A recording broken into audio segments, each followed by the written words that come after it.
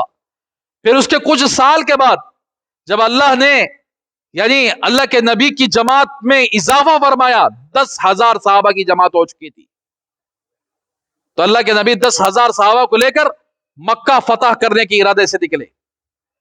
اور کعبۃ اللہ ایسا ہے، وہ مکہ ایسا ہے کہ اس کے اندر قتل و غارت گیری کرنا حرام ہے، اس کے اندر جھگڑا کرنا حرام ہے، جنگ کرنا حرام ہے، لیکن اللہ نے اللہ کے نبی کے لیے تھوڑی دیر کے لیے مکے کو حلال کر دیا تھا، جاؤ اب جاؤ۔ لیکن اللہ کے نبی صلی اللہ علیہ وسلم کی خواہش یہی تھی کہ مکہ جائیں لیکن لڑائی نہ ہو، بغیر لڑائی ہی کے ہی مکہ مسلمانوں کے ہاتھ میں آ جائے، مکہ مسلمانوں کا مرکز بن جائے، دار الخلافہ بن جائے۔ اللہ کے نبی کی یہی چاہت، لیکن اللہ نے حلال کیا تھا اگر لڑائی کی نوبت آ جائے، جنگ کی نوبت آ جائے تو کچھ دیر کے لیے اللہ نے، کچھ وقت کے لیے اللہ نے مکے کے اندر جنگ کو حلال کیا تھا۔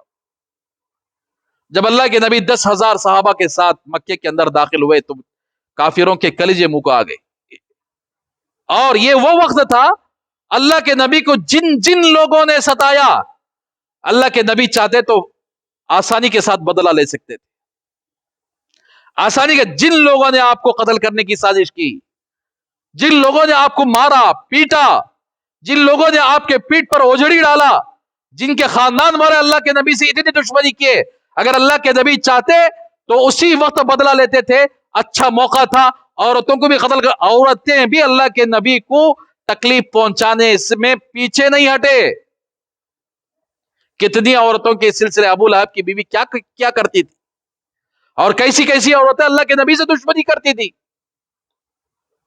تو اللہ کے نبی چاہتے بدلہ لے سکتے تھے۔ تو اللہ کے نبی نے اس وقت اعلان فرمایا، جو کوئی مسجد حرام میں آ جائے اس کے لیے امن ہے، اس کے ساتھ کوئی چھیڑ چھاڑ نہیں کی جائے گی، اس کے ساتھ لڑائی نہیں کی جائے گی، اسے قتل نہیں کیا جائے گا۔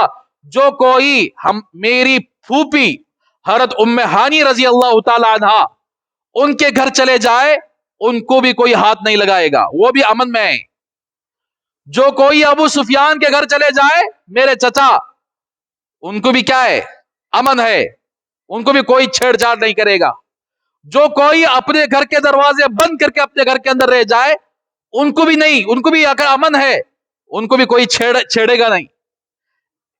اتنے سارے اعلان کرنے کے باوجود بھی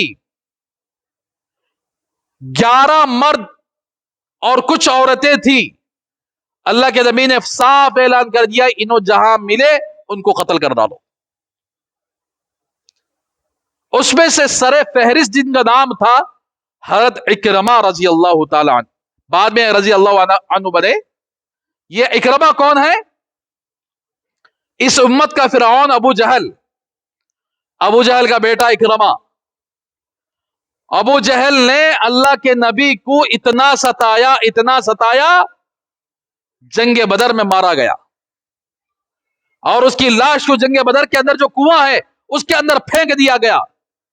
اس امت کا فرعون کا بیٹا اکرمہ، اللہ کے نبی نے نام لے کر کہا، اکرمہ جہاں کہیں ملے اس کو قتل کر دو۔ اس لیے کہ ابو جہل کے مرنے کے بعد ابو جہل کا بیٹا ابو جہل کی سیٹ لے کر اللہ کے نبی کے ساتھ ویسی دشمنی کی، اللہ کے نبی کو انہوں نے ستایا، تکلیف دی، اسلام کے خلاف پروپیگنڈے کیے۔ تو اس لیے اللہ کے نبی صلی اللہ علیہ وسلم نے ان 11 مردوں میں سب سے پہلی فہرست، سب سے پہلا نام جن کا لیا وہ اکرمہ کا تھا۔ لیکن اللہ کی عجیب قدرت دیکھیے، اسی لیے کہتے ہیں انک لا تہدی من احببت ولکن اللہ یہدی من یشاء۔